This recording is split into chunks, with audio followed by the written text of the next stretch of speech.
وعلى آله وعترته وأصحابه أجمعين.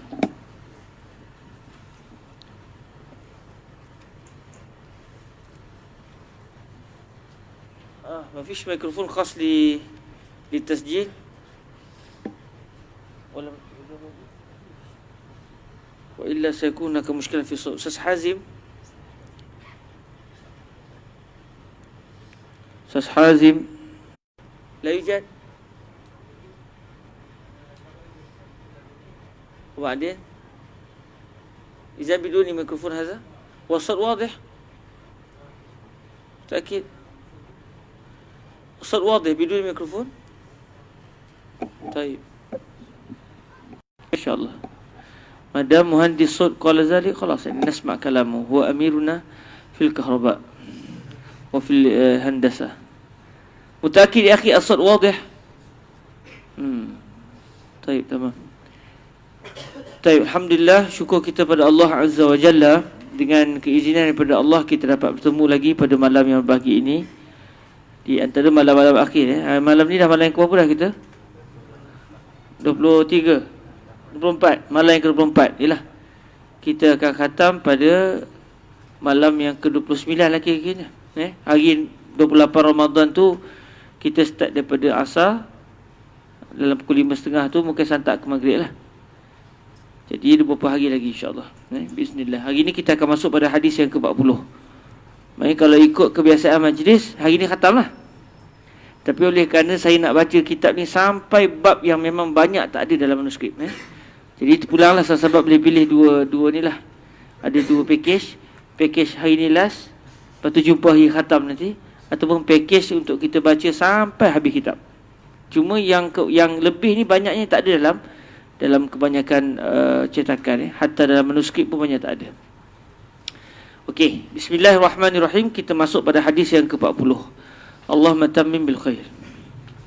Qala sayyidina al-imam an-Nawawi radhiyallahu ta'ala anhu wa ardahu wa nafa'ana Allah bi ulumihi wa ulumi masyayikhihi wa talamizatihi wa qurra'i al-arba'in an-nawawiyyah lah wa sa'iri musannafatihi wa syurrahiha. Allahumma amin. Bisanadina ilaihi al-hadis al-arba'un an ibni Umar radhiyallahu anhuma qala akhadha Rasulullah sallallahu alaihi wa alihi wa sallam bimankibi faqala kun fid dunya ka'annaka gharibun aw 'abiru sabil.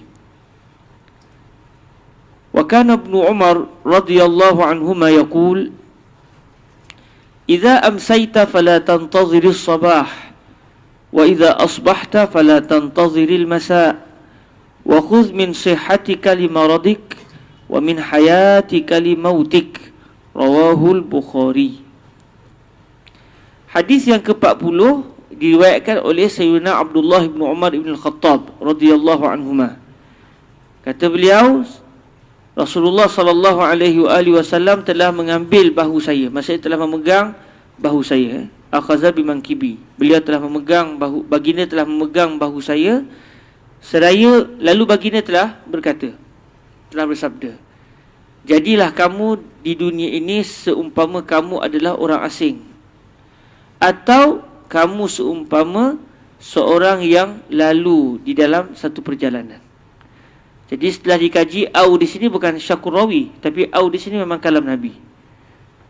Okey. Jadi Rasulullah sallallahu alaihi wasallam sebut kepada beliau, di atas dunia ni jadilah kamu ini seperti orang yang gharib, orang yang asing, bukan orang asal tempat tu. Macam kita lah. Kita di Mesir ni, kita boleh dianggap sebagai gharib. Kita bukan Misriun. Sebab tu kita tak pernah terfikir nak beli rumah sini. Walaupun ruak Jawi nak beli bangunan, tu lain cerita lah. Tapi kita sendiri secara peribadi, tak tahulah kalau adik-adik ada cerita tahun depan nak beli rumah. Sebab sewa asyik naik je kita beli terus.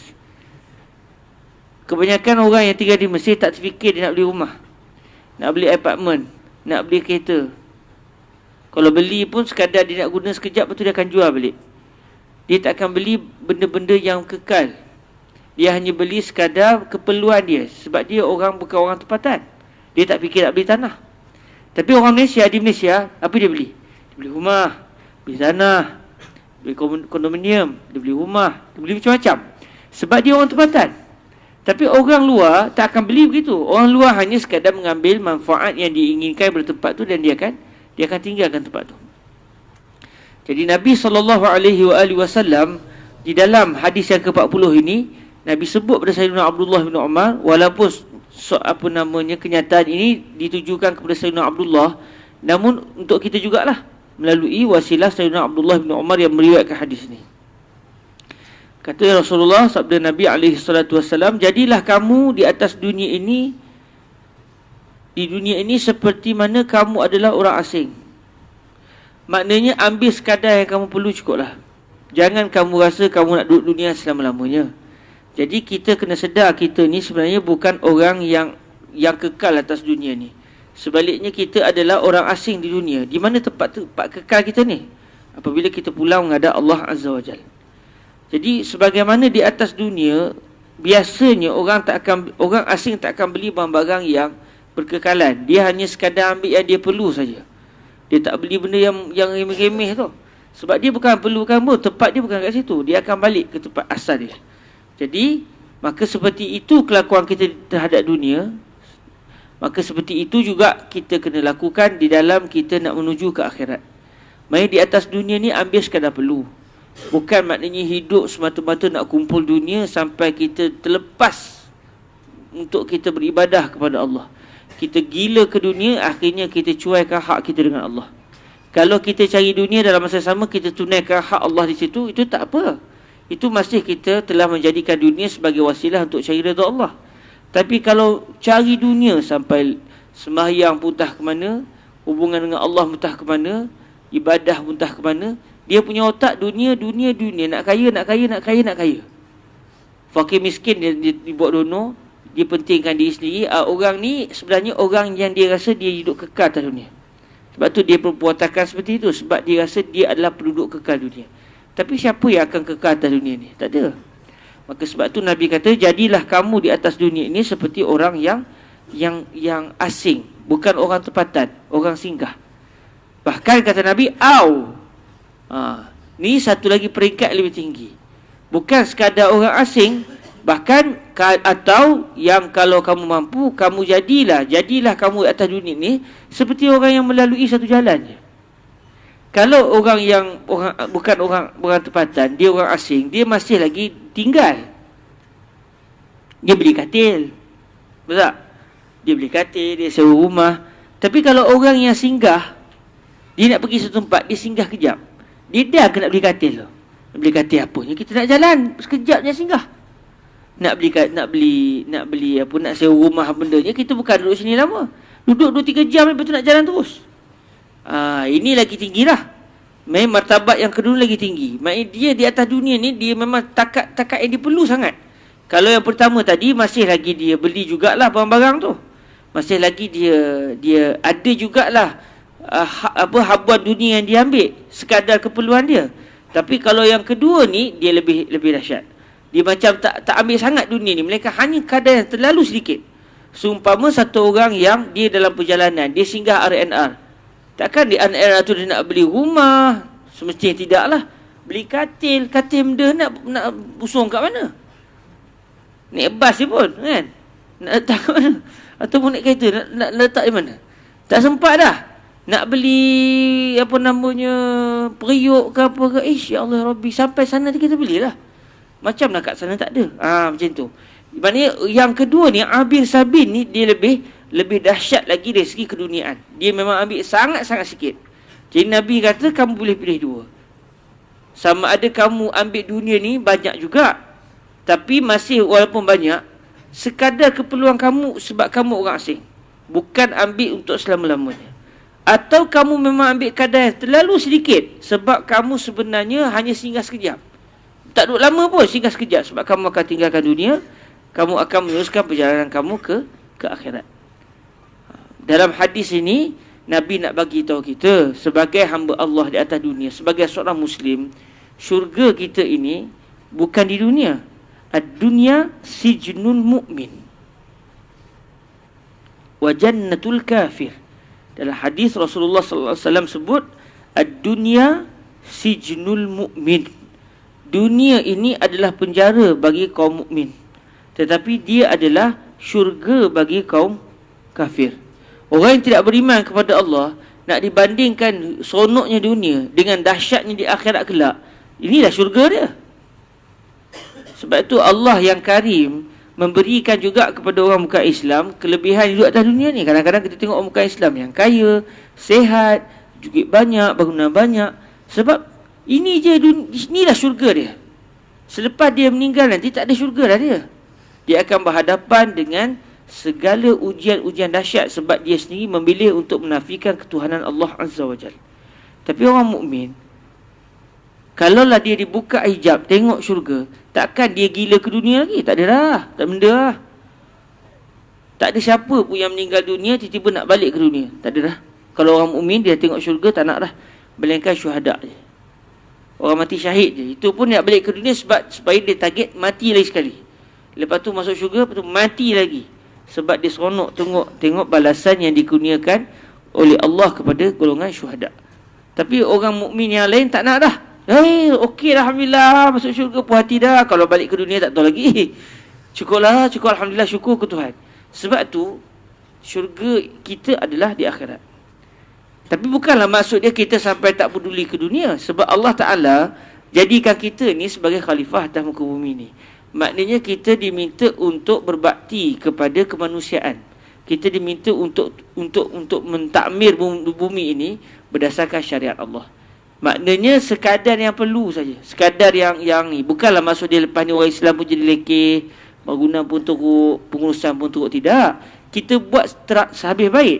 Tetapi walaupun kita buat sehabis baik, hati kita langsung tidak terkait dengan dunia.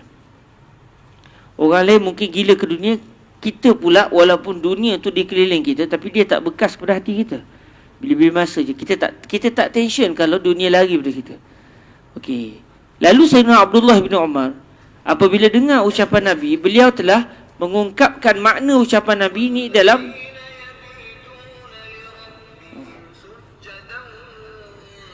dah pukul 10 tu tanda dah pukul 10. Dia suruh qiyamul lail sebab dah masuk 1/3 yang kedua saya. Okey. Sayyidina Abdullah bin Umar telah mengeluarkan kalam hikmah beliau yang mana hasil daripada kefahaman beliau terhadap hadis Rasulullah sallallahu alaihi wasallam di atas. Lalu Sayyidina Abdullah bin Umar, ini yang kedua ni bukan hadis. Ini adalah qaul sahabi. Tetapi qaul sahabi ini adalah hasil kefahaman Sayyidina Abdullah bin Umar terhadap apa yang beliau dengar daripada baginda Nabi Muhammad sallallahu alaihi wasallam. Kata beliau, apabila kamu sudah masuk dalam waktu petang, tak perlulah kamu nak menunggu untuk besok pagi. Maksud dia apa? Jangan tangguh-tangguhkan kerja kita. Sebab kita ni kita tak tahu umur kita habis tak kat mana. Jadi kerja yang kita kena buat, ibadah yang kita kena buat, tak perlu tangguh. Tak payah, nantilah. Sekarang kita foya-foya dulu, besok masih ada. Siapa kata besok masih ada? Tahu mana besok masih ada? Entah-entah 2-3 minit lepas tu qalu terus. Qalu inna lillahi wa inna ilaihi raji'un. Orang Perak kata qalu. Dia tu dah qalu dah rupanya. Dah qalu maksud dia telah qalu inna lillah. Itu memang bahasa orang sana. Kita kalau buka Quran banyak qalu lah kan. Qalu amanna pun ada kan. Qalu inna lillah pun ada. Tapi orang Perak kesian dia dah qalu. Dah qalu tu maksud telah kembali ke rahmatullah. Jadi apabila kamu dah masuk pada waktu petang, jangan kamu berharap kamu akan jumpa besok. Maknanya berhidup atas dunia ni seperti kita akan mati. Kita akan mati segera. Maknanya sehabis baik kita buat untuk menghadap Allah Azza wa Jal. Dan apabila kamu pula telah masuk ke dalam waktu pagi, jangan pula kamu menunggu-nunggu ke waktu petang. Maksud dia, tak apalah, nantilah. Tasawuf ni tak mau. Tasawuf kita nak, tapi tasawuf ni tak mau. Taswif, saufa, ana insya-Allah, lissa udamna hakat. Udamna ketiye lissa. Yang ni tak mau. Nantilah tak mau. Kita nak buat segera. Sebab kita tak tahu bila kita akan qalu, bila kita akan kembali kepada Allah Azza wa Jalla. Wa khudh min sihhatika limaradik. Ambillah daripada kesihatan kamu sekarang untuk kamu menghadapi waktu tak sihat kamu. Sebab kita hanya boleh beribadah dengan sempurna bila kita sihat. Bila dah tak sihat nanti, kita tak dapat ibadah dengan sempurna. Cumanya betapa karimnya Allah, kalau orang itu sewaktu sihat dia beribadah dengan sempurna, tiba-tiba ditakdirkan dia tidak sihat, lalu tak dapat beribadah dengan sempurna, Allah bagi juga pahala macam dia beribadah dengan sempurna. Sebab apa? Habasahumul uzru, keuzuran yang telah mengikat mereka, yang telah memenjarakan mereka. Kalau tidak kerana keuzuran, nescaya mereka akan beribadah secara penuh, secara sempurna. Jadi kata Sayyidina Abdullah ibnu Umar, jangan tunggu waktu dah tua baru nak start ibadah, sebab dah tua nanti kita tak tahu, kita dah sakit, kita tak mampu beribadah dengan sempurna. Masa muda lah, sementara kita sihat lah kita nak beribadah. Bila dah tua nanti, bila kita tak larat, maka dengan karimnya Allah, insya-Allah walaupun kita dah tak daya, pahala dapat juga macam kita buat ibadah dengan sempurna, sebab kita telah pun istiqamah bersama muda dulu. Wa min hayatika li mautik, ambillah sementara kamu hidup untuk kamu ambil peluang untuk menanam peluang mendapat keridhaan Allah sebelum pulang kepada Allah Azza wa Jalla. Sebab kau dah mati dah, tak mampu nak buat apa dah. Bila kita dah mati, semua pahala-pahala kita dah terputus. Terputus anak Adam itu punya amalan, melainkan hanya 3. Bila dikaji, 3-3 itu sebenarnya amalan dia. Maknanya cuma amalan dia yang merupakan amalan yang berpanjangan. Tapi amalan dia lain dah terputus dah. Dia tak boleh nak semayang dah. Tapi kalau dia ada ilmu, dia ajar, orang amalkan, orang ajar, orang lain pula amalkan, maknanya amalan yang dia lakukan itu, iaitu mengajar ilmu yang baik itu, berterusan. Jadi amalan dia bersambung. Atau dia beri sedekah jariah, dia ada wakafkan tanah dia, wakafkan harta dia. Jadi sebenarnya itu juga perbuatan dia yang bersambung. Ataupun anak soleh, sebab anak soleh itu muncul sebab dia mendidik anak tu. Maka sebenarnya anak yang soleh adalah hasil usaha si ayah. Jadi kesemua 3-3 ni adalah usaha si mati. Sebab tu kata Nabi, iza mata ibnu Adam in qata'a amaluhu illa min salas. Bila mati satu orang Adam, amalan dia terputus. Kata Fadilatul Syekh Yusri, amalan si mati itu terputus. Dah tak ada dah, dia tak mampu nak buat amalan dah. Tak sampai dah amalan dia. Sebab dia dah tak nak buat amalan dah. Cuma ada 3 amalan yang dia akan dapat, iaitu sebagaimana disebut di hadis tadi, ilmu yang bermanfaat, sedekah jariah dan amalan yang salih. Cuma dah terkeluar hadis tadi, kata Fadilatul Syekh Yusri, bila Nabi kata iza mata ibnu Adam in qata'a amaluhu, maksudnya amaluhu mush amaluna lahu. Sebab tu dalam masalah adakah kalau kita contoh, jom kita buat bacaan tahlil, kita hadiahkan pahala kepada si mati, sampai atau tidak kepada si mati. Memang dalam masalah ini berlaku 2 pendapat. Imam Syafi'i sendiri berpendapat tak sampai. Imam Syafi'i kita sendiri berpendapat tidak sampai. Namun yang dipegang oleh kebanyakan para ulama, ataupun kita kata yang glamour lah di sisi para ulama Al-Azhar Al-Syarif, sampai. Kalau orang berhujah dengan hadis iza mata ibnu Adam in qata'a amaluhu, kita kata allazi yanqati' amalul mayyit, amma qira'atuna da amaluna wa nahnu mazinna hayyan, innama nahnu wahabna sawaba qira'atina wa ibadatina lil mayyit wallahu karim. Jadi dia masih lagi dalam perbincangan para ulama. Jadi kalau ada orang tak setuju, ya silakan. Memang Imam Syafi'i kita sendiri pun berpendapat tidak sampai. Tapi para ulama kita yang lain juga kata sampai. Jadi terpulang, dah menjadi kebiasaan kita buat, teruskan, tak ada masalah. Tapi kalau tak nak buat, kita tak kata benda itu bid'ah. Sebab masing-masing ada hujah, masing-masing ada hujah. Okey, hadis yang kita dah baca tadi adalah hadis Imam yang diriwayatkan oleh Al-Imam Al-Bukhari. Maknanya kalau kita tengok hadis-hadis akhir ni, Imam Nawawi tutup dengan apa? Tutup dengan kita nak kembali kepada Allah.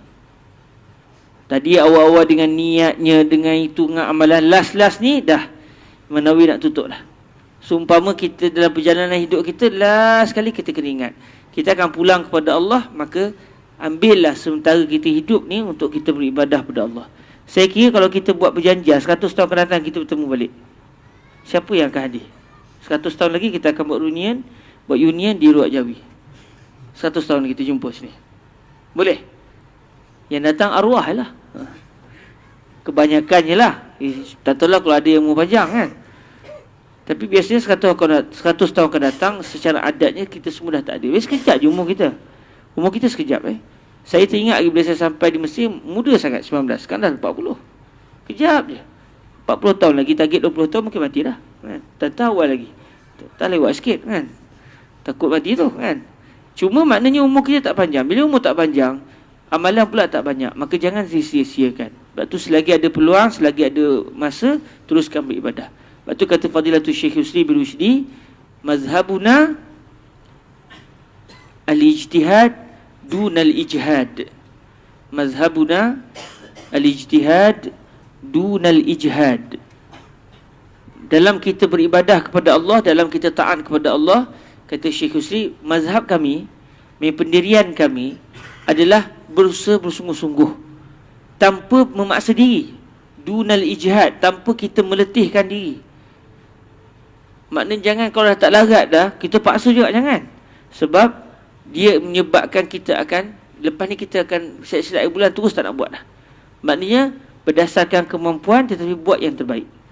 Berasa dah tak daya sangat, dah mengantuk sangat, tidurlah, apa lagi. Tapi saya nak habiskan juzuk lah, jangan. Ad-dinu yusrun wa la yushadda ad-dina ahad illa ghalabah. Agama kita mudah. Maknanya la yukallifullahu nafsan illa usaha. Bila kita rasa ada nasyat, kita rasa kita ada semangat, kita rasa kita kuat sikit, kita teruskan. Berasa dah tak daya, tidur. Senang je, agama kita sangat simple. Sebab tu kalau siapa yang betul-betul mempelajari agama kita, dia akan rasa tenang. Dia akan menjadi hamba Allah dalam semua keadaan. Dalam keadaan dia sedang letih, dia jadi hamba Allah yang terbaik. Dalam keadaan dia malas, dia jadi hamba Allah yang baik. Malas dengan maksud dia dah tak daya, dah tak larat dah. Kan? Bukan malas tu tiba-tiba malas nak sembahyang, bukan. Maksud dia dalam keadaan tidak nasyid. Dia tidak bersemangat, dia letih contoh. Maka ada ibadat dalam letih, tidurlah. Dengan niat, ya Allah, moga-moga selepas ini aku bangun dan aku kuat kembali. Maka tidur dia tu dapat pahala. Innamal a'mal binniat. Sebab tu orang mukmin ni dia senang. Hidup dia 24 jam dia jadi ibadah. Dia senang, dia hidup dia adalah sangat simple. Dia memang apa keadaan pun dia senang. Dalam keadaan dia ditimpa ujian, dia jadi Abdul Sabur. Dalam keadaan dia ada nikmat, dia jadi Abdul Mun'im. Dia dalam apa keadaan sekalipun dia tetap hamba kepada Allah Azza wa Jalla. Okey. Hadis yang ke-41. Hadis yang ke-41, mungkin sahabat, saya tak pasti, saya sebut tak di mukadimah awal tu tidak. Sewaktu Imam Nawawi sebut awal-awal mukadimah beliau dalam kitab ini, muka surat yang ke-13 tu. Wa qad ra'aitu jam'a arba'in. Saya telah melihat untuk mengumpulkan 40 hadis. Saya tak ingat saya dah sebut atau tidak. Kenapa yang boleh jadi 41 hadis 42 ni? Sebut tak? Belum? Ta'kid akhi. Ya ibn syaikhi. Ta'kid. Tak sebut. Okey Di mukaddimah Imam Nawawi sebut nak datangkan 40 hadis. Tiba-tiba dalam kitab hadis 40 Imam Nawawi bukan 40, 42. Bahkan kalau kita nak teliti betul-betul, hadis bid'ah saja dah 2 hadis. Main dah jadi 43, lebih 1 hadis. Lepas tu hadis pasal istafti qalbak ada 2. Main tambah lagi, maknanya dia lebih daripada 40. Cuma tak apalah, kita katalah secara rasminya Imam Nawawi mengiktibar dalam kitab ni ada 42 hadis. Sebab beliau sebut al-hadisul arba'un, al-hadis al-hadi wal arba'un, al-hadis al-thani wal arba'un. 42 hadis. Mengapa di mukadimah sebut 40 hadis, tiba-tiba dalam kitab buat 42? Mengapa? Jawapan banyak. Jawapan paling kurang ajar sekali, Nawawi mengarut, cakap tak sempat fikir. Itu jawapan juga tu. Tapi jawapan yang sangat jelek. Hanya akan keluar daripada hati orang yang dia ni busuk. Hati cayu salah orang. Dia akan keluar jawapan ni. Itulah para ulama kita kadang-kadang cakap tak tentu hala.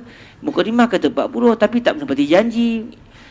Ayatul munafik salasa iza wa'ada akhlaf. Kalau habis. Okey, ayat munafik 3, salah satu beliau janji tak ikut. Dah kata 40 lah, kita tambah buat apa? Kan? Ini jawapan yang pertama, yang tidak direkod oleh para ulama lah, tapi saya memikir-mikirkan mungkin akan ada orang bertikai. Cuma jawapan ni jawapan yang paling teruk. Sebab dia berdiri di atas dasar takhti'ah. Di Al-Azhar, kita diajar oleh para ulama kita. Bahkan ulama silam dalam kitab-kitab pun diajar. La'allahu. Bila kita tengok berlaku percanggahan, sikap kita adalah yang pertama, al-jam'u. Nanti kalau kita belajar usul fiqh nanti, dalam kitab Waraqat, kita akan jumpa dalam satu perbahasan babut ta'arud. Satu perbahasan bagaimana kita nak buat sekiranya berlaku percanggahan dalil. Dalil ni bercanggah dengan dalil ni, hadis ni bercanggah dengan Quran ni, kita nak buat macam mana? Maka konsep yang diajar oleh Al-Jumhur, mula-mula sekali, ada tak cara kita nak gabungkan dua benda yang zahirnya bercanggah ni supaya tak nampak bercanggah? Secara zahir bercanggah. Di mukadimah sebut 40. 40 tu 42 ke? Beza 40 42. Dia dah bercanggah. Okey, sekarang bila bercanggah, macam mana kita nak buat? Okey, cuba cari jalan macam mana kita nak jadikan benda yang bercanggah tak bercanggah. Ni memerlukan kepada ijtihad. Dia memerlukan kepada kita mikir, kita cuba cari jawapan. Kalau tak jumpa juga cara, maka kita tarjih. Okey, mana satu yang tepat? Itu kalau dalil bercanggah lah. Okey, sekarang dalam isu kita, di antara mukadimah Imam Nawawi kata saya nak datangkan arba'in hadisan. Tiba-tiba sampai sekarang ni kita masuk hadis yang ke-41. Kalau tidak kita dah khatam dah sekarang ni. Kita ada hadis 41 tak khatam lagi. Okey, mengapa jadi begitu? Antara yang disebut oleh para ulama kita adalah berdasarkan konsep mafhumul adad. Mafhumul adad. Kadang kita jumpa kitab yang kata wa mafhumul adadi laisa bihujjah. Mafhumul adad laisa bihujjatin. Mafhumul adad la hujjatalah. Kadang-kadang disebut begitu. Ataupun dia kata al-adad la mafhumalah. Apa dia mafhumul adad? Mafhumul adad adalah apa yang kita faham mafhum mukhalafah di sebalik tu, ataupun mafhum ni maknanya benda yang tak disebut dalam ucapan. Yang disebut secara jelas lain mantuk, tapi yang kita faham lain. Contoh, bila sebut 40 hadis, maknanya apa? Bukan 41. Bukan 42. 40. Jadi, yang kita faham itu dipanggil sebagai mafhum. Bila sebut 40, apa yang kita faham? Tepat-tepat 40. Maknanya bukan 41, bukan 42, bukan 43, bukan 13, bukan 2, bukan 1. Itu namanya mafhumul mukhalafah bagi al-adad. Bila sebut 40, apa yang kita faham? Maknanya bukan nombor lain. Jadi dalam kajian usul fiqh, Allahumma salli ala sayyidina Nabi, bilangan itu dia tidak diiktibar dia punya mafhum mukhalafah dia. Mafhum mukhalafah bagi adat secara rajihnya dia tidak diiktibar. Maksudnya kalau satu orang kata saya nak datangkan 40 hadis, tiba-tiba dia datangkan lebih, kita kata tak, yang penting dia telah datangkan 40. Sampai tak 40 tu, sampai okey kelas. Jadi dia telah mendatangkan tujuan dia iaitu 40, bahkan dia bagi lebih. Dia tidak menafikan saya nak datangkan hanya 40, walaupun dia sebut saya akan datangkan 40 hadis. Kalau kita faham, maknanya 40 tepat. Itu kefahaman yang salah. Sebab bila sebut 40, itu nombor. Bila nombor, dia punya mafhum sebalik dia, mafhum yang bercanggah tu tidak diiktibar. Maknanya kita faham, bila 40 mesti 40 tepat. 41 bukan. 41 bukan itu adalah salah. Yang kuatnya, bila dia sebut 40, maknanya dia nak mendatangkan sebanyak 40. Mesti sampai target 40. Kalau lebih, tak ada masalah. Okey, kalau lebih tak ada masalah. Contohlah, kalau kita kata, ya akhi, ana u'tika miyah. Saya u'tika insyaAllah miyah junai. Bila dia bagi 200, kita kata apa? Khalas. Wa'ada miyah, qad a'tani miyah. Yani, iza dafa'a mi'atin, laqad dafa'a miyah. Wa ziyadah. Wa ziyadah khair. Kan? Benda bertambah tu bagus. Tapi kalau dia kata, ana u'tika miyah, dia bagi 50, kita bertikai. Ya akhi, 50. Anta wa antani bi mi'ah. Fa'inal khamsun al-ukhra. Kita boleh bertikai. Tapi kalau dia bagi 200, kita kata, okey, khair. Ais baqi, turid baqi. Okey. Itu jawapan pertama, mafhumul adat la hujjatalah. Jawapan kedua pula, orang Arab dia biasa menggunakan konsep takrib, bundar. Yani takriban. InsyaAllah ana saati bi 40 hadisan takriban. Ia memang jadi budaya orang Arab. Memang bahasa Arab dia menggunakan konsep itu kadang-kadang. Disebut nombor 40, tapi mungkin dia datangkan 40 tepat, mungkin 41, mungkin 42, mungkin 43, mungkin 44. Main dia bundarkan. Konsep bundar matematik itu memang orang Arab guna. Sebab tu kalau kita buka dalam Allahumma salli ala Nabi, buka di dalam kitab Asy-Syama'il Al-Muhammadiyah karangan Al-Imam At-Tirmizi radhiyallahu taala anhu. Bila kita baca hadis yang diriwayatkan oleh Sayyidina Anas radhiyallahu anhu, awal-awal lagi, hadis-hadis awal menceritakan tentang usia baginda Nabi, bila Nabi lahir, bila Nabi dibangkitkan, Nabi wafat bila.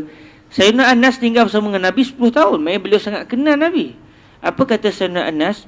Nabi berada di Makkah selama 10 tahun, di Madinah selama 10 tahun, dan wafat dalam usia 60 tahun. Kita nak kata apa? Ma'alish, Sayyidina Anas rubama akhta'.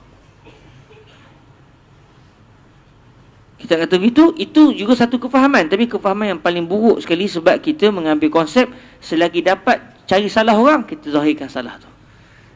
Kita tak diajar begitu. Selagi dapat cari jawapan untuk tak salahkan orang, itu cerita.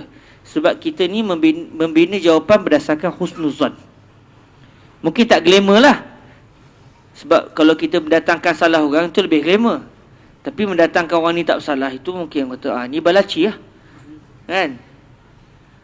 Jadi kalau kita tengok dalam hadis itu, Sayyidina Anas kata Nabi berada di Makkah selama 10 tahun, di Madinah selama 10 tahun.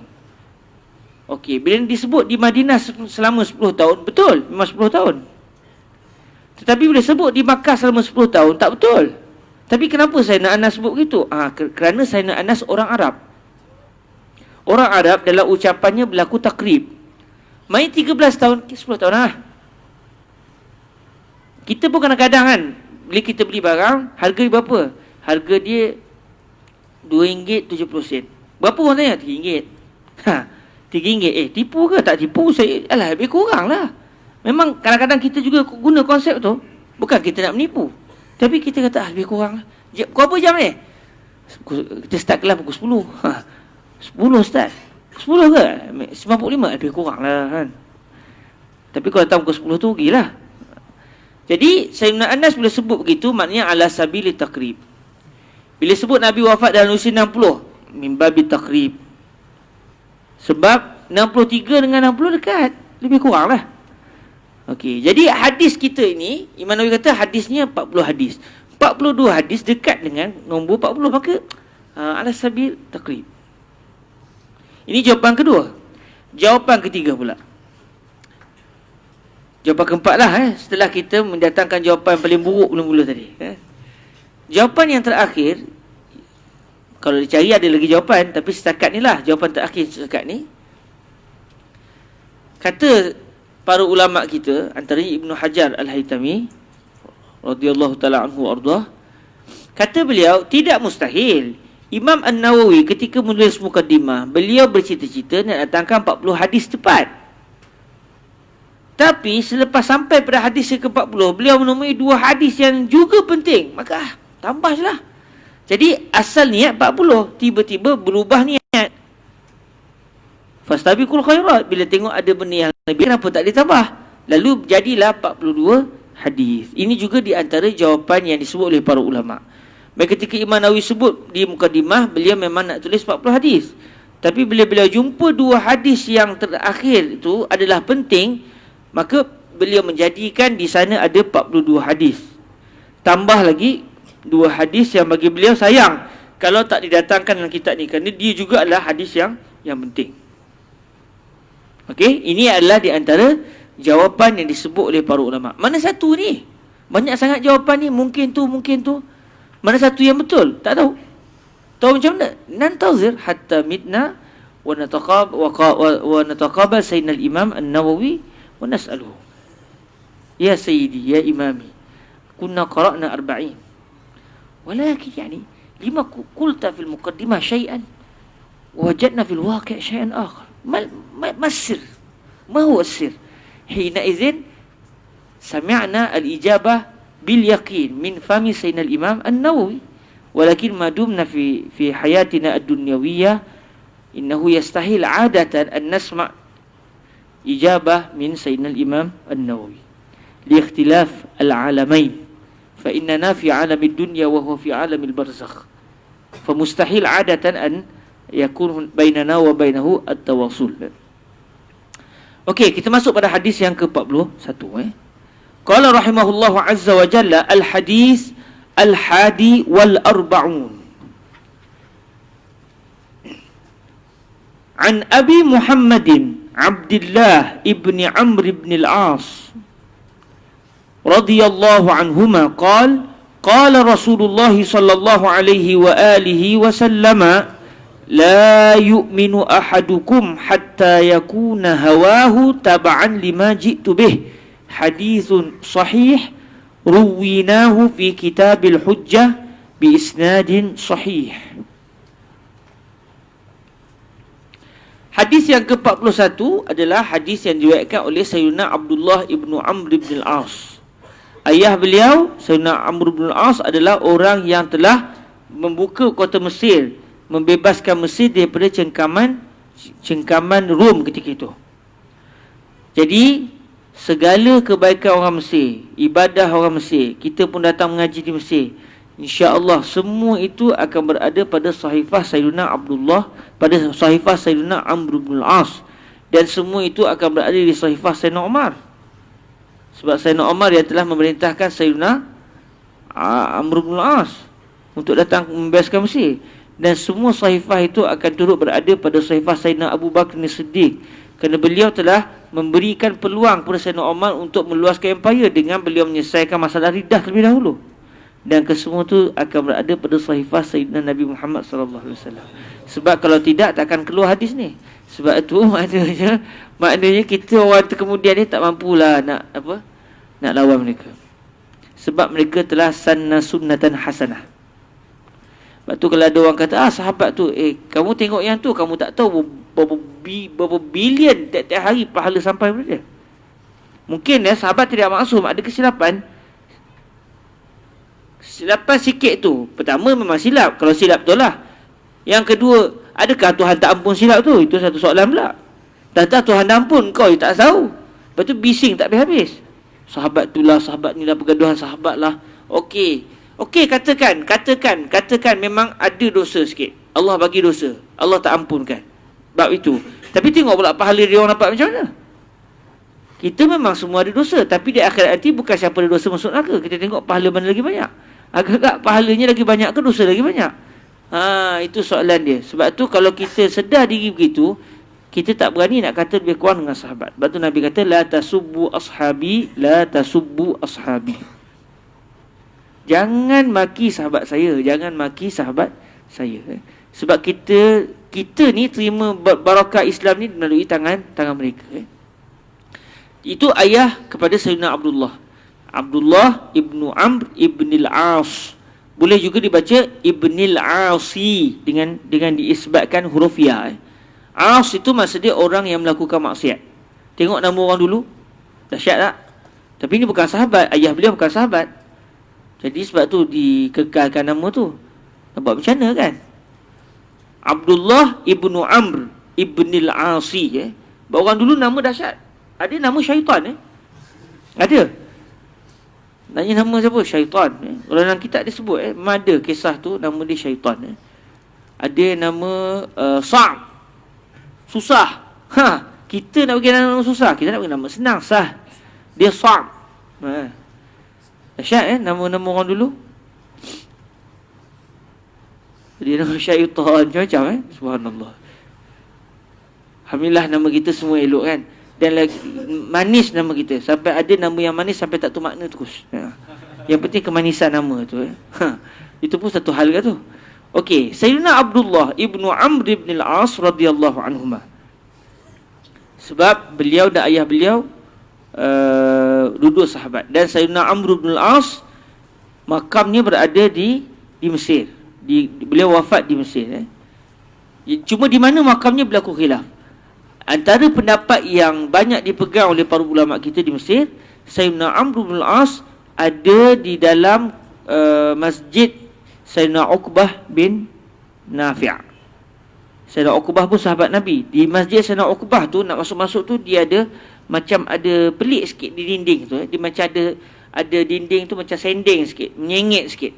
Tanya orang masjid, tanya je, datang tu tanya, mana kubur Sayyidina Amr bin al-As? Dia akan tunjuk tempat tu. Dikatakan itulah sebenarnya kubur Sayyidina Amr bin al-As, pemimpin yang telah membuka kota Mesir. Anak beliau pula seorang yang kuat beribadah, seorang yang alim, sehingga Sayyidina Abu Hurairah ni mengatakan, saya tak mendapati ada sahabat Nabi yang banyak menghafaz hadis lebih daripada saya, melainkan seorang, iaitu Sayyidina Abdullah ibnu Amr bin al-As. Sayyidina Abu Hurairah yang banyak meriwayatkan hadis pun mengakui yang Sayyidina Amr bin al-As lebih banyak menghafal hadis. Sebab kata Sayyidina Abu Hurairah, saya hafal sahaja, beliau hafal dan tulis. Cuma dalam masalah ni ulama bincang jugalah. Kalau begitu, kenapa mana pergi hadis Sayyidina Abdullah bin Amr? Tak banyak pun. Yang itu berlaku perbincangan para ulama. Saya lontarkan, lepas tu carilah. Saya lontarkan je. Okey. Jadi Sayyidina Abdullah bin Amr bin al-As dalam hadis ni, beliau menyatakan Nabi SAW sebut apa? Tidak akan beriman. Tahu kita, maksud tak beriman, maksud dia tidak sempurna iman. Sebab dalam akidah Ahlussunnah wal Jamaah, maksiat tidak membawa kepada kekufuran. Sahibul maksiyah laisa bikafirin. Orang yang buat maksiat dia tak jadi kafir. Jadi bila Nabi sebut la yu'min, tahulah kita maksud dia la yakmul iman. La yu'minu ay la yakmulu imanu ahadikum. Itu takdir ya. La yu'minu ahadukum hatta yakuna hawahu taba'an ay tabi'an lima ji'tu bihi. Tidak beriman seorang pun di kalangan kamu semua sehinggalah hawa nafsunya mengikut apa yang saya telah datang membawa perkara tersebut, iaitu segala arahan-arahan Allah Azza wa Jalla. Selagi hawa nafsu kita tidak mengikut apa yang diperintahkan oleh Nabi dan tak meninggalkan apa yang dilarang oleh Nabi, selagi itu iman kita belum lagi sempurna. Sebab kita masih ada perasaan untuk tidak meyakini secara sempurna. Yakin dah, tapi degil. Keyakinan campur degil, dia tak sempurna lagi. Tapi kalau sampai jiwa raga kita memang taat pada perintah Allah, maka ketika itu kita sudah memiliki keimanan yang sempurna. Hadis ini kata Imam An-Nawawi statusnya sahih. Kalau orang bertikah hadis ni dhaif, ada orang kadang-kadang bertikah hadis ni dhaif. Dhaif di sisi ulama fulan min fulan. Tapi Al-Imam An-Nawawi selaku orang yang mahir dalam ilmu hadis, bagi beliau berdasarkan kajian beliau, hadis ini statusnya sahih. Kalau orang nak kata dhaif tu pulang, dan memang kadang-kadang dalam perbahasan ilmu hadis, satu hadis kadang-kadang berlaku khilaf di kalangan para ulama. Ada yang kata dia dhaif, ada yang kata dia hasan, ada yang kata dia sahih kadang-kadang. Jadi khilaf para ulama dalam menentukan status hadis ni juga adalah berlaku. Jadi hadis yang ke-41 ini di sisi Al-Imam An-Nawawi, dan Imam Nawawi ini adalah muhaddisul fuqaha. Di kalangan para fuqaha, beliau adalah ulama hadis. Beliau ni selain pada hebat segi fiqh, beliau ni terkedepan dari segi masalah ilmu hadis. Di sisi para ulama hadis pula, beliau terkedepan dalam masalah fiqh. Beliau menguasai dua bidang. Bahkan lebih sebenarnya, tapi dua bidang ni yang zahirlah, fiqh dan juga hadis. Jadi di sisi Al-Imam An-Nawawi, hadis ini adalah hadis sahih. Buktinya, pertama boleh sebut hadisun sahih. Ruwinahu, boleh baca rawainahu fi kitabil hujjah bi isnadin sahih. Di dalam mukaddimah pun Imam Nawawi dah sebut hadis yang beliau datangkan adalah hadis yang sahih, iaitu hadis yang tidak dhaif. Ya imma sahih, ya imma hasan. Hadis yang sedang kita pelajari ni bukan hasan isi Imam Nawawi, tapi adalah sahih. Sebab tu Imam Nawawi datangkan supaya boleh menjadi hujah di dalam kita nak istinbat hukum ke apa ke, hadis ini boleh menjadi hujah. Okey. Maknanya para hadirin rahmati Allah, hadis yang ke-41 menjadikan hawa nafsu kita kena mengikut syariat. Apa hikmah hadis ni didatangkan selepas daripada 40 hadis? Kenapa kena datangkan juga hadis ni? Kata Al-Imam Ibnu Hajar Al-Haytami, hadis yang ke-41 ini sebenarnya dia adalah kunci untuk kita dapat laksanakan semua hadis daripada hadis pertama sampai hadis 40. Hadis 1, hadis kedua, ketiga, keempat tu semua kita nak laksanakan, kita nak ikut, semua dia tidak akan mampu dilaksanakan selagi hawa nafsu kita tak taat kepada Nabi. Jadi hadis yang ke-41 kunci kepada terlaksananya semua hadis yang telah lepas. Maka dengan sebab itulah kata Al-Imam Ibnu Hajar Al-Haytami, kerana itulah berkemungkinan Al-Imam An-Nawawi datang ke hadis yang ke-41 ni untuk menyatakan macam-macam hadis yang dah baca ni, kalau hawa nafsu kamu tak ikut Nabi, takkan kamu buat. Kamu kata, nantilah. Alamak susahlah. Sebab hawa nafsu tu masih tidak dapat mengikut Nabi. Sebab tu kalau kita ikut Nabi, kita akan dapat laksanakan semua hadis-hadis yang telah lalu. Qul in kuntum tuhibbunallah fattabi'uni yuhibbukumullah wa yaghfir lakum dzunubakum wallahu ghafurur rahim. Kalau kamu cinta pada Allah, maka ikutlah saya. Jadi mengikut Nabi, taat kepada Nabi itu adalah merupakan pintu kepada kecintaan Allah Azza wa Jalla. Dan kita mengikut Nabi itu tidak akan berlaku kalau tidak dengan cinta pada Nabi. Orang yang cinta pada Nabi, walau seberat mana pun dia akan ikut. Sebab dia cinta. Beza kalau orang kena paksa, dia tekan. Dia buat juga tapi dalam tekanan. Itu tak nak mengikut lagi. Itu hanya sekadar zahir saja ikut. Tapi orang yang betul-betul dia mengikut Nabi, jiwa dia sudah jatuh hati pada Nabi. Maka dia tak kira lantaklah macam mana pun, susah macam mana pun, sebab saya nak Nabi. Sebab tu dalam tasawuf sangat dipentingkan isu cinta pada Nabi. Sebab dia kunci untuk kita taat pada Nabi, lalu membawa kepada kecintaan Allah Azza wa Jalla. Kalau tak silap saya pernah terdengar daripada Fadilatul Syekh Yusri, atau saya yang tanya pada Syekh Yusri, Syakarawi. Saya lah rawi tu. Syakarawi wa khairi. Sama ada saya yang tanya pada Syekh Yusri atau saya dengar Syekh Yusri sebut. Bila ditanya apakah dia tasawuf, lalu kata Syekh Yusri, at-tasawuf huwa husnuzzan bil muslimin wa hubbu sayyidina nabi. Fima maknalah, lebih kurang gitulah. Tasawuf ini adalah cinta pada Nabi dan bersangka baik dengan kaum muslimin. Cinta pada Nabi, bila cinta pada Nabi akan bawa pada cinta pada Allah. Cinta pada Nabi akan taat semua perintah Allah. Jadi itu kunci dia. Rupanya tasawuf yang kita zikir, kita selawat macam-macam tu, rupanya nak ke situ. Rupanya ke situ. Bukan, maknanya dulu saya ingat tasawuf ni, maknanya tarikat tasawuf ni, itu kita kena berzikir. Itu hanya wasilah. Apa yang dia nak sampai? Dia nak sampai kepada hubbur Rasul. Sebab tu orang Mesir ni, dia punya benda bernilai yang dia eksport ke dunia luar, hubbur Rasul. Dia tak eksport kereta, dia tak ekspor kelapa sawit, tak ada. Tapi dia ekspor satu benda yang tempat lain tak rasa sangat benda tu, iaitu hubbur Rasul. Tengok orang Mesir, dia punya jiwa dia cinta pada Nabi dahsyat. Saya rasa lebih dahsyat pada orang Malaysia cinta pada Nabi. Dia bergaduh dahsyat-dahsyat tu. Satu orang kata sallu ala Rasul, khalas, berhenti dah. Kalau kita orang Melayu, apa salah salawat? Mau kita sebut gitu tu. Selawat apa tengah marah ni? Kalau kita lah. Tak, mereka tak. Marah macam mana pun, seorang kata khalas ya akhi, sallallahu Rasul, Allahumma salli ala sayyidina Nabi. Dia berhenti terus. Dia jadi ok terus. Dia jadi apa? Dia jadi sekat terus. Sebab dia tak lepas. Sehingga kalau kita, ni banyak cerita ni kan. Tak habis pula ni. Kalau disebut kisah Sayyidatuna Nafisah, yang makam beliau ada di Kairah ni, apabila Sayyidatuna Nafisah meninggal dunia, Suami beliau nak bawa jenazah Sayyidatuna Nafisah ni dikuburkan di Madinah bersebelahan dengan datuk beliau, Sayyidina Nabi SAW. Akhirnya suami kepada Sayyidatuna Nafisah mimpi jumpa Rasulullah. Rasulullah kata tinggalkan Nafisah di Mesir, sebab orang Mesir ni terlalu sayang kepada Ahlul Bait. Dia bukan hadis lah. Rawahu man? La, rawahu mubasyirat. Tu ya. Sekadar orang kata mubasyirat, sekadar berita-berita gembira menunjukkan berkat orang Mesir ni. Dan orang Mesir ni secara realiti memang begitu.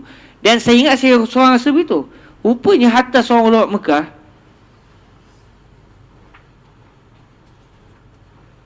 Allah terlupa nama syekh tu, dia kata orang Mesir ni makruf lah, dia punya hub dia kepada Rasul ni lain macam. Dan kata Syekh Said Satu, kalau Rasulullah tu wafat di Mesir, gila orang Mesir. Kalau Rasulullah wafat di Mesir, gila dah orang Mesir. Tak pergi mana dah, memang duduk makam Nabi je. Dan ada orang Mesir sampai dia tak nak, dia tak lepas nak pergi Madinah. Bukan kerana benci Nabi, dia takut dia tak lepas di depan Nabi.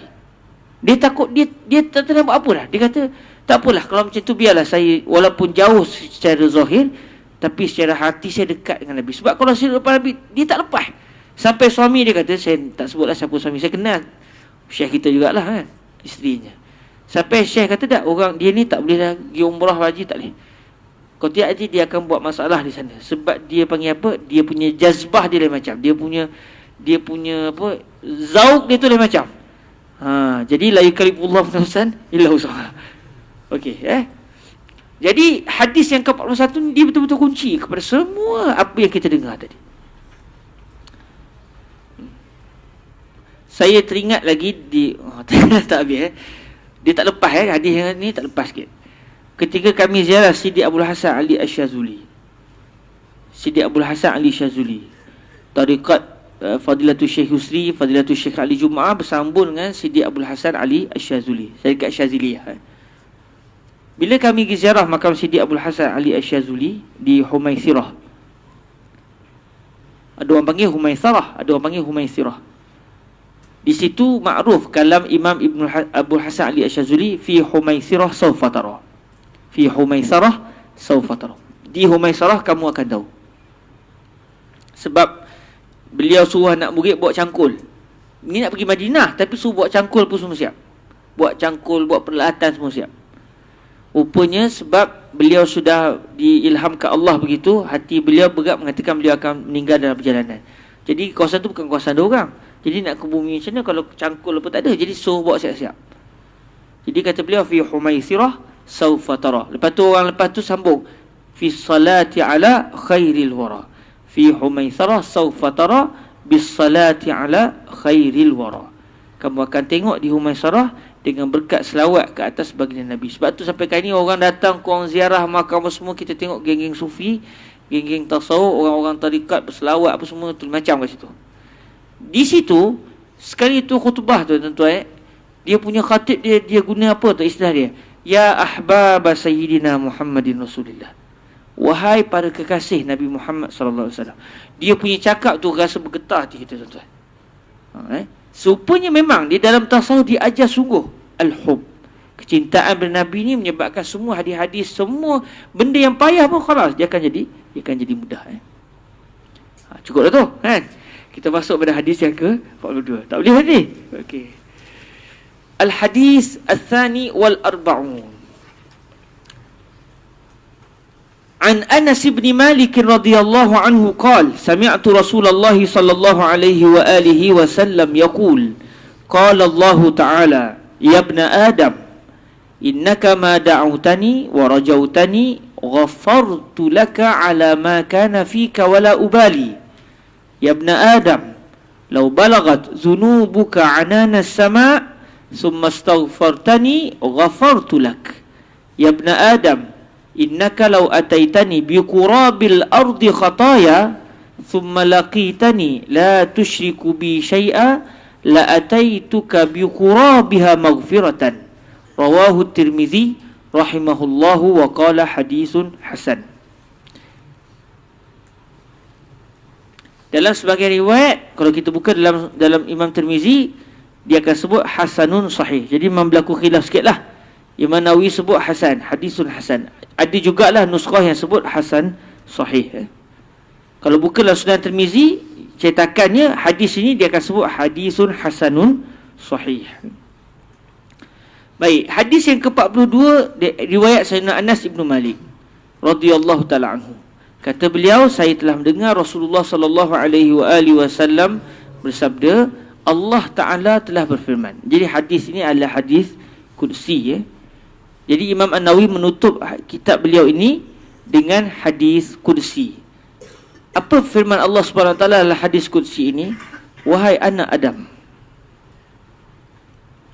sesungguhnya kamu, selagi mana kamu menyeruku dan kamu mengharapkan aku akan ampunkan bagi kamu terhadap apa sahaja yang berlaku, dosa yang berlaku pada kamu, dan aku tak akan kisah sama sekali.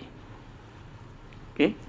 Anak Adam, wahai anak Adam, selagi mana kamu menyeruku, memanggil-manggilku, memohon kepadaku, dan kau masih lagi harap kepada aku akan ampunkan apa saja dosa yang telah kamu lakukan, dan aku tak kira macam mana sekali pun. Aku tak akan kisah sama sekali. Wala ubali, banyak macam mana pun aku akan tetap ampunkan. Wahai anak Adam, kalaulah dosa-dosa kamu itu sampai ke awan di langit, sampai ke awan langit, tinggi dosa tu kalau susun sampai ke awan, kemudian kamu memohon keampunan daripadaku, nescaya aku ampunkan untuk kamu. Wahai anak Adam, sesungguhnya kalaulah kamu datang kepadaku membawa dosa yang hampir-hampir dapat memenuhkan seluruh bumi. Kurab tu maksud dia takriban, ya. Maksud dia ala makrubah, hampir-hampir, keadaan yamla al-ard. Kalau kamu mendatangiku dengan membawa dosa yang dosa kamu itu hampir-hampir dapat memenuhkan bumi. Bukan dapat penuhkan haywan asyir, sampai dunia ni, bumi ni jadi hampir-hampir penuh dengan dosa kita. Banyak betul tu maknanya dosa tu. Kemudian kamu datang kepadaku, menemui aku dalam keadaan kamu tidak menyekutukan, tidak mensyirikkan apa benda pun denganku. Kamu mati dalam keadaan beriman kepadaku dan kamu tidak mengakui ada Tuhan selain daripada aku. Akan aku datangi kamu dengan keampunan yang juga hampir dapat menutup seluruh bumi. Dosa kamu hampir-hampir sepenuh bumi, aku ampunkan kamu pula dengan pengampunan yang kalau nak dipenuhkan bumi, hampir-hampir dapat penuhkan bumi. Hadis ini riwayat Imam Tirmizi, ya. Inilah karamullah azza wa jalla, ya. Ini Allah yang kita sembah ni, Allah yang sangat kasih kepada kita. Jahat kita dengan Allah, tapi Allah tak kira. Allah nak buat lain daripada itu. Sebab tu Allah tidak adil dengan kita. Saya suka sebut ayat tu, Allah tak adil dengan kita. Walaupun kalau dengar sekali tu, memang Tuhan zalim, tak. Tuhan tidak adil. Kerana kalau dengar keadilan Allah, sepatutnya kalau dosa kita hampir penuh bumi, sepatutnya azab tu yang Tuhan datangkan penuh kat bumi. Tak? Kalaulah dosa dah banyak sangat, elok dihomban luar neraka. Tapi yang Allah balas tak begitu. Allah tak adil dengan kita. Allah terlalu sayang kita, sehingga Allah tidak membalas kita berdasarkan keadilan. Sampai disebut dalam ni, kita tengok, wahai anak Adam, selagi kamu harapkan kepada aku, kamu datang bawa dosa banyak mana pun, aku akan ampunkan, dan aku tak kira macam mana sekalipun. Kamu minta ampun, aku ampunkan, walau dosa sampai ke awan di langit. Tuan-tuan, adik-adik yang dirahmati Allah, inilah hadis yang Imam Nawawi datangkan sebagai penutup. Apa hikmahnya? Hikmahnya, walaupun sepanjang kita nak cuba laksanakan hadis-hadis yang kita nak belajar ni, tapi kita tak mampu juga buat, maka jangan kita putus asa, sebab kita menyembah Tuhan yang sangat sayang kat kita. Walaupun hadis pertama tak boleh nak buat, kedua tak boleh buat, ketiga ada kekurangan, keempat hari pertama okey, hari kedua tak boleh buat, dosa banyak. Tak. jangan putus asa dengan rahmat Allah. Sebab Allah tak pernah putus asa nak ampunkan kita. Tapi syarat dia, kita mati sebagai orang yang tidak menyekutukan Allah Azza wa Jalla. Jadi inilah hadis yang mana, kalaulah hadis yang ke-41 itu adalah kunci untuk kita dapat amalkan semua hadis tadi, maka hadis yang ke-42, kalau kita boleh sebut, dialah yang merupakan raja yang perlu letak dalam hati kita. Macam mana sekalipun, inilah hadis kita. Walau jahat macam mana pun, inilah hadis kita. Hadis untuk kita sedar kita jahat dengan Allah, tetapi Allah sangat baik dengan kita. Maka tak patut hamba Allah yang Tuhan sangat sayang kepada dia, tapi dia tak balas kasih sayang Allah, dia balas dengan dosa. Tapi kalau berlaku juga, dia kena sedar, walau macam mana sekalipun, dia punya Tuhan yang sangat sayangkan dia. Dan dia tak akan jumpa ada makhluk atau mana-mana makhluk yang akan sayang dia macam Allah sayang dia. Dia tak akan jumpa. Tak adalah atas dunia ni rasanya orang yang kita buat jahat dengan dia, tiba-tiba dia sayang juga kita. Tak adalah. Kawan-kawan mesti benci juga sikit tu. Tapi satu-satunya Tuhan, satu-satunya zat yang sabur, yang maha pengampun, yang maha bersabar di atas jahatnya kita adalah Allah. Tak ada dah. Tak ada makhluk yang ada miliki sifat itu, melainkan baginda Rasul SAW. Pada Rasul terzahir saburnya Allah Azza wa Jalla. Tajalli sifat sabur yang ada pada Allah, Allah Ta'ala jelmakan juga pada baginda Nabi. Nabi juga memiliki sifat sabur, kerana yang mendidik Nabi adalah Allah. Bayangkan kita tengok di Taif kan, ya Allah, kalau saya baca kisah Taif tu, ya Allah, kalaulah saya di tempat Nabi tu, lengek dah orang Taif tu. Baru kau tahu, ingat aku orang kampung biasa. Aku ni Rasul Tuhan tau. Kalaulah batu kita tak boleh jadi Nabi, tidak habis lah. Hari ni orang tak terima dakwah, besok tenggelam dalam tempat tu. Tapi macam mana Nabi sebut lah, bila malaikat sendiri sampai minta izin dengan Nabi, kalau nak empuk mereka ni dengan dua gunung tu, malaikat gunung nak buat dah. Malaikat yang sampai tahap tak lepas tengok kejahatan orang Taif dari Nabi. Tapi Nabi kata apa? Bal arju ayyukhrijallah min aslabihim man ya'budullaha wahdah la yusyriku bihi syai'a. Ni Nabi sebut ni ketika dah sihat ke? Ketika sedang makan anggur gembira, makan minum qahwah tak? Ni darah tak kering lagi, sakit tak habis lagi. Kalau kita masa tu nak balas buat hati ni, kita kan Abdul Muntaqim. Tak, Nabi adalah hamba Allah yang sangat sabar. Sebab tu bila kita tengok Nabi, tara Nabi pun kita eling kepala, macam mana Allah Azza wa Jalla. Sebab tu para hadirin dirahmati Allah, Imam Nawawi nak datangkan juga hadis yang ke-42 ni, sebab nak bagi tahu kepada kita ni hamba Allah yang maha jahat, tetapi Allah pula adalah Tuhan yang maha pengampun dan maha penyabar di atas kejahatan kita. Maka jangan putus asa sama sekali dengan Allah. Sekali jatuh, walau jatuh banyak kali, kita kena kembali kepada Allah, sebab Allah menunggu untuk mengampunkan kita. Dalam hadis yang diriwayatkan oleh Al-Imam Nawawi juga dalam kitab Allahumma salli ala Nabi, dalam kitab Riyadhus Shalihin, lallahu afrahu bi taubati abdihi min ahadikum saqata ala ba'irihi wa qad adallahu fi ardin falah. Allah sangat-sangat gembira. Maksud kata para ulama, gembira ni bukan maknanya macam kita, ye, tak, itu sifat makhluk. Maksud dia Allah sangat-sangat gembira, maksud dia Allah sangat meredai. Kalau kita gembira ni daripada sedih ke gembira, mula sedih lepas tu gembira, itu kita mustahil pada Allah begitu. Jadi dalam hadis sebut lallahu, benar-benar Allah lebih gembira. Maksud dia Allah sangat menerima, Allah sangat afrah. Jadi kita boleh terjemahkan lallahu afrah bi taubati abdihi, Allah sangat meredai, Allah sangat meredai dengan sebab taubat seorang hamba, lebih daripada gembiranya satu orang yang duduk di atas padang pasir, yang duduk di atas unta dia di padang pasir, tiba-tiba unta dia hilang. Unta hilang di atas padang pasir, dia pula seorang-seorang, maknanya apa? Dia mati. Tak kata lain lah, tak cakap banyak lah zaman dulu. Tak boleh nak hello-hello dah zaman dulu. Di padang pasir tak ada orang, duduk atas unta. Di unta tu ada makanan semua ada, tiba-tiba unta hilang. Apa maksud dia? Mati. Tak cakap banyak lah, tunggu je lah, bersabarlah. Jalan, takat mana mampu, lepas tu dah tak larat, berhenti, tunggulah datang malaikat maut tu, insyaAllah kita akan jumpa alam yang baru. Tiba-tiba dah unta dia balik. Agak-agak dia punya gembira macam mana? Gembira biasa-biasa. Dah, dia memang meloncat lah. Dalam hadis yang lain sampai dia punya gembira tu, dia punya syukur pada Allah, dia kata, anta abdi wa ana rabbuk. Dia sampai tersasul.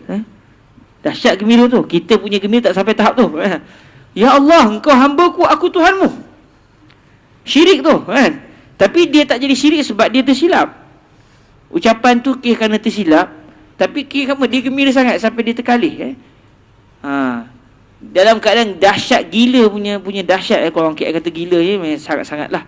Jangan sebab ni dia gembira lepas tu jadi gila. Tak, bukan maksud saya. Orang KL dia sebut budak ni gila punya hebat lah. Maksud dia bukan hebat sambil gila, tak. Dia sangat-sangat takkid dahsyatnya dia punya gembira tu nak banding dengan betapa Allah Subhanahu Wa Taala menerima taubat seorang hamba, lagi dahsyat Allah Taala. Sebab tu bila kita baca hadis 42 ni, inilah kalau saya lah, hadis yang ke-42 ni lah adalah raja bagi seluruh hadis dalam kitab Imam Nawawi. Imam Nawawi mula dengan niat, ajak kita satu-satu untuk ikut syariat. Last sekali ditutup dengan hakikat. Mula dengan syariat, kena ikut arahan Allah, kena gini-gini. Last sekali, la haula wala quwata illa billah. Tiada daya, tak ada upaya melainkan hanya Allah. Saya ada Allah, saya hamba Allah, ampunkanlah saya ya Allah. Itu last sekali. Walaupun kita ada kekurangan, tapi kita sedar Allah Ta'ala adalah Tuhan yang sangat bersabar dengan kerenah kita. Walhamdulillahi Rabbil Alamin. Kemudian kata Imam An-Nawawi radhiyallahu anhu, fahaza akhiru ma qasadtuhu min bayanil ahadith allati jama'at qawaid al-Islam wa tadammanat ma la yuhsa min anwa'il ulum fil usul wal furu' wal adab wa sa'iri wujuhil ahkam. Inilah yang terakhir sekali, akhir hadis yang saya inginkan untuk menerangkan hadis-hadis, yang mana hadis-hadis ini telah menghimpunkan kaedah-kaedah Islam, kaedah-kaedah bagi agama kita, dan hadis-hadis yang telah mengandungi apa yang tak ternilai, yang tak terbilang, yang tidak terkira daripada jenis-jenis ilmu dalam agama Islam kita ini, dari sudut akidahnya, usul dia masuk ke sini, maksud dia akidah, dari sudut akidahnya, dari sudut fiqahnya, dari sudut adab dan tasawufnya, dan seluruh jenis-jenis hukum hakam. Di dalam hadis telah kita belajar tentang sedekah, kita belajar tentang macam mana jihad, tentang puasa, macam-macam kita dah belajar tadi sebelum ni. Wa ana azkuru baban mukhtasaran jiddan fi dhabti khafiyyi alfaziha murattabatan li alla yughlata fi shay'in minha wa liyastaghniya biha hafizuha an muraja'ati ghairihi fi dhabtiha. Sekarang pula kata Imam Nawawi, setelah saya selesai datangkan 42 hadis lah semuanya. Sekarang saya nak mula menyebut satu bab yang ringkas sangat-sangat. Yang sangat ringkas untuk menjelaskan lafaz-lafaz yang agak tersembunyi, lafaz-lafaz yang agak jarang didengar, cara sebut dia macam mana. Fi dhabti khafiyyi alfaziha, ay fi dhabti alfaziha al-khafiyyah murattabatan. Saya akan susun ikut hadis. Saya mula-mula hadis pertama. Okey, hadis pertama apa kalimah-kalimah yang tak jelas. Okey, selesai terus ke hadis yang kedua. Begitulah sampai selesai 42 hadis. Cuma Imam Nawawi tak datangkan setiap hadis, beliau pilih-pilih juga. Tapi pilih-pilih pun ikut dia punya tertib. Tak adalah mula-mula baca hadis pertama, tiba melangkau ke hadis kelima, lepas tu patah kedua. Pening kita. Dan Imam Nawawi susun dengan baik untuk mudahkan kita. Jadi tujuan bab itu didatangkan yang akan kita pelajari ini adalah supaya jangan ada yang silap. Untuk ketika membaca hadis ini, jangan ada yang tersilap dalam membacanya. Dan supaya orang yang menghafaz hadis tidak perlulah untuk pergi kepada kitab lain, cukup dengan bab yang saya datangkan ini. Okey, waliyastaghniya biha hafizuha li'alla yughlata fi syai'in minha waliyastaghniya biha hafizuha, ay hafizu hadhihi al-arba'in an muraja'ati ghairihi fi dhabtiha. Jadi supaya orang yang nak menghafaz hadis saya ini Tak perlu untuk merujuk kitab lain semata-mata nak tahu kalimah ni nak baca macam mana, takut hafal silap. Tak perlu, sebab saya telah pun menjelaskan satu bab khusus untuk isu ini. Summa ashra'u fi syarhiha insyaallah ta'ala fi kitabin mustaqil. Dan insya-Allah kata Imam Nawawi, saya akan mula mensyarahkan hadis-hadis ini. Insya-Allah kalau Allah inginkan, saya akan syarahkan dalam kitab yang khusus. Bukan dalam bab ini, bukan dalam hadis 40, tapi saya akan buat satu kitab baru, yang mana kitab itu saya huraikan secara panjang lebar 42 hadis yang saya telah datangkan ini. Namun takdir Allah SWT, Imam Nawawi meninggal sebelum kitab ni siap. Jadi kitab ni tak ada. Taulah kita cita-cita Imam Nawawi, beliau nak syarah. Kalaulah syarah tu ada, garanti kita kata, wow, betul lah hadis 42 hadis ni, ini yang paling penting dalam Islam. Tapi takat dah tak ada, kita dapat daripada Abu Hurairah, ulama-ulama lain lah. Tapi apa yang ada dalam minda Imam Nawawi, Allah Ta'ala tidak mengizinkan untuk sampai kepada kita. Kalaulah kita tengok cara beliau huraikan minhaj, beliau datangkan syarah beliau terhadap kitab Majmu', kita menggeling tuan-tuan. Tengok beliau huraikan kitab Syarhun Nawawi, dia punya pengajaran, dia punya sangat hebat. Tapi takdir Allah Ta'alanya, seakan-akan Allah nak bagi peluang orang lain pula untuk keluarkan kebaikan-kebaikan daripada hadis ni. Imam Nawawi, Allah takdirkan tidak dapat menyiapkan kitab ini. Jadi kalau ada orang kata ada syarah Imam Nawawi, sebenarnya tak ada. Ada ulama kata ada. Tapi berdasarkan apa yang disebut oleh anak murid Imam Nawawi sendiri, sebenarnya Imam Nawawi meninggal sebelum sempat hasilkan kitab ni. Ala kulli hal, kita baca bab yang akan datang ni, ini macam huraian juga. Cuma huraian tu ringkas lah. Wa arju min fadlillahi an yuwaffiqani fihi libayani muhimmatin minal lataif wa jumali minal fawaidi wal ma'arif la yastaghni muslimun an ma'rifati misliha. Jadi cita-cita Imam Nawawinya dalam kitab yang beliau nak buat tu, tapi tak siap lah. Cita-cita Imam Nawawinya, Imam Nawawi akan terangkan benda-benda penting daripada faedah-faedah dan pengetahuan-pengetahuan penting yang sepatutnya orang Islam tak boleh tak tahu. Daripada hadis-hadis ni, apa benda-benda penting yang sepatutnya kita tak boleh tahu, tak boleh tak tahu. Tapi takdir Allah Ta'ala, kita tak siap lah. Dan tak sempat untuk dihasilkan oleh Al-Imam An-Nawawi. Macam kitab Majmu' Imam Nawawi pun tak siap habis. Imam Nawawi meninggal awal, umur 45 lebih kurang. Imam Nawawi meninggal dalam keadaan masih muda, tapi pun begitu hasil karya beliau sangat bermanfaat. Wa yazhara li mutali'iha jazalatu hadhihi al-ahadith wa 'izamu fadliha wa mashtamalat 'alayhi min an-nafa'is allati dzakartuha wal muhimmat allati wasaftuha. Saya nak buat buku ni, kata Imam Nawawi, tujuannya supaya orang dapat tahu betapa hadis yang saya datangkan ini sangat-sangat besar, sangat-sangat besar faedahnya. Dan dia punya faedah-faedah tergandung dalam hadis tu sangat-sangat nafis, sangat-sangat bernilai. Wa ya'lama biha al-hikmata fi ikhtiyari hadhihi al-ahadits al-arba'in wa annaha haqiqatun bizalika 'inda an-nazirin.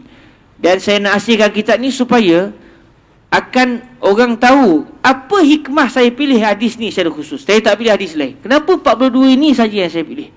Kenapa saya tak pilih hadis yang lain? Supaya orang tahu kenapa saya pilih hadis ni. Setelah beliau datangkan kepentingan-kepentingan tu, nanti orang, patutlah Imam Nawawi pilih hadis ni. Tapi takdir Allah Ta'alanya, kitab ini tidak sempat untuk dihasilkan. Wa innama afradtuha an hadzal juz'i liyasula hifdhu dzal juz'i min firadihi thumma man arada dhamma syarhi ilaihi falyaf'al. Imam Nawawi kata, saya tak nak datangkan huraian yang panjang lebar tu dalam bab yang terakhir ni. Sebab apa? Supaya bab yang terakhir ni tujuannya untuk memudahkan orang nak hafal sahaja. Adapun perincian-perincian tu saya nak buat dalam kitab lain. Jadi taklah kitab tu tebal sangat, jadi orang nak hafal senang, bawa mata-mata tu senang. Mari saya pula, saya buat tebal pula ya. Tapi kira mudah nak hafal tu kan? Taklah tebal sangat kitab tu kan. Okey. Jadi Imam Nawawi sengaja tidak mendatangkan huraian yang terperinci dalam bab yang terakhir ni. Dan bab yang terakhir pula digabungkan dengan hadis 40. Walaupun saya sebut tu sebelum ni, kebanyakan cetakan tak ada bab yang terakhir yang kita sedang baca ni. Dia ucapan-ucapan yang mutaakhir ni semua tak ada dalam kebanyakan tulisan tangan dan juga cetakan kitab ini. Jadi Imam Nawawi kata, saya hanya datangkan bab yang terakhir ni untuk memudahkan orang nak hafal. Sebab nak baca macam mana, makna dia secara kasar-kasar macam mana. Ada pun makna-makna terperinci, saya nak buat dalam kitab yang asing. Kemudian siapa yang teringin nak menghuraikan, ya silakan. Kata Imam Nawawi, buat kitab dia sendirilah. Kalau contoh dia dah hafal, nak huraikan, ya silakan. Saya dah pilih hadis, saya dah cara sebut je, makna-makna kasar saya dah sebut. Lepas tu siapa yang dia teringin nak huraikan hadis 40, silakan. Walillahi alaihil minnah bizalik. Bagi orang yang dia nak menghuraikan hadis, sebenarnya dia terhutang budi dengan Allah, kata Imam Nawawi. Dan Allah berhak, minnah ni kita boleh kata terhutang budi. Kita boleh katakan minnah ni Allah boleh nak ungkit kalau Allah nak. Dia tak boleh nak rasa, inilah kehebatan saya. Tak. Allah boleh ungkit. Nak mengaku kamu punya hebat sebab apa? Sebab apa kata Imam Nawawi? إذ يقف على نفائس اللطائف المستنبطة من كلام من قال الله تعالى في حقه وما ينطق عن الهوى إن هو إلا وحي يوحى. Sebab tak kala dia dapat hurai itu, dia akan dapat meneliti nafaisil lataif, faedah-faedah yang terlalu berharga yang dipetik daripada ucapan insan yang Allah SWT sebut pada hak orang tersebut. Orang ini tidak bercakap berdasarkan hawa nafsu, melainkan semuanya adalah merupakan wahyu yang diwahyukan kepadanya. Maknanya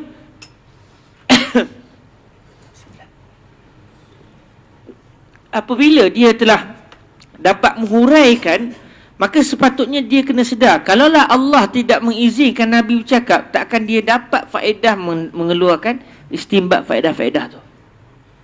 Maknanya kerana apa? Kerana ada Nabi.